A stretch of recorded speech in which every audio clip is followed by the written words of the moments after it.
Hello friends, I know it's been a long time I didn't post any video.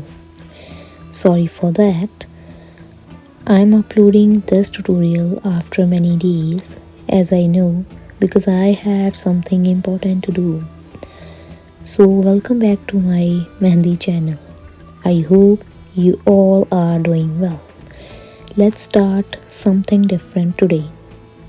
I have just done this design from my imagination. I hope it will be turned out beautifully. I had not content for today, so I suddenly got idea to do this design.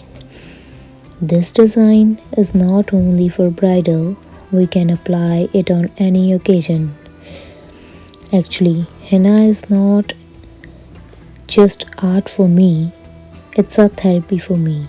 I know it. It takes time to learn and to try it.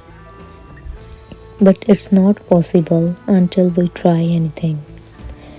I hope guys who watch my video definitely try it on your own.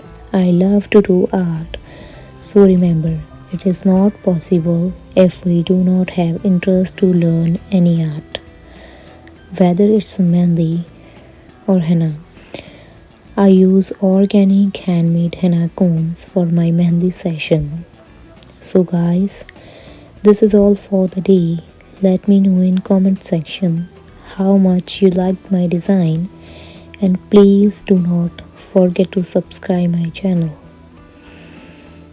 And please stay in touch for more mehndi videos.